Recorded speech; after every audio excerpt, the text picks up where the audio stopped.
With Donald Trump making history as the first president to be impeached twice, some Republicans are now trying their best to hit back. Newly elected Republican Marjorie Taylor Greene, who was recently elected in Georgia, is now wanting to file articles of impeachment for the president-elect Joe Biden. I'm going to dive into all the details of what that means in a moment, but first, if you could please tap that like button, we would really appreciate the support. And with that out of the way, let's just dive right into today's story. On January 13th, Georgia Republican Marjorie Taylor Greene claimed that she plans on filing articles of impeachment against President-elect Joe Biden right after his inauguration. In a statement, she said, "I would like to announce on behalf of the American people, we have to make sure that our leaders are held accountable. We cannot have a president of the United States that is willing to abuse the power of the office of the presidency and be easily bought off by foreign governments, foreign Chinese energy companies, Ukrainian energy companies," adding, "So on January 21st, I will be filing articles of impeachment on Joe Biden." Now, obviously, she was pressed on how this was going to work and what her plan entailed. Greene mentioned the violent riots at the Capitol and said that when supporters of President Trump had breached the building,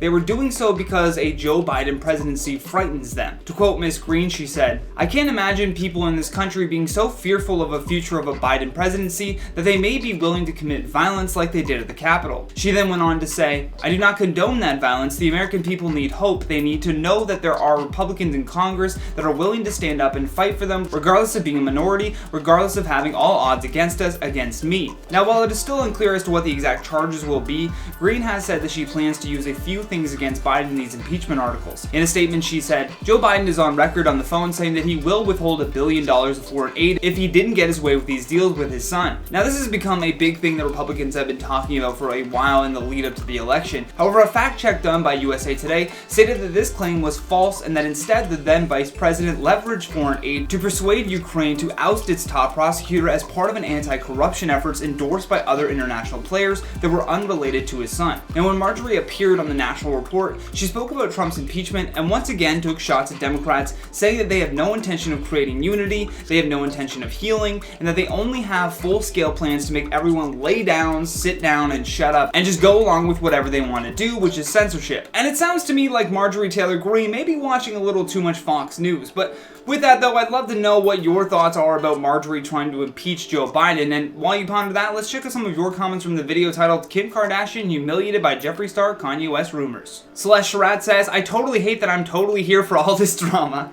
Don't worry, you're not the only one. It seems like a lot of people like that comment. MP says, "Okay, but if you look up at that pic of Jeffree at his ranch, you can see Kanye in the glasses reflection." I don't think so. I think you're reading into it. Garnett97 says, "I get Trisha Paytas vibes from Ava, so I guess the circle of madness continues." Oh no, please don't say that a new Trisha Paytas has been birthed through TikTok. We don't need that. Mickey Poo 305 says, "I think you should all fight so we can crown a new first." Don't do that, don't fight. You can be first and then somebody can be first next time. Take turns. Sharing is caring. Stoner Music Production says, "Don't you dare tell me to stay classy when this is how 2021 is starting." Hey, if we're not at least trying or convincing ourselves to stay classy, how are we supposed to ever reach our full classiness? That's all I have for you guys today. Thank you so much for watching. I've been your host, Johnny Rogers, and until next time, stay classy, YouTube.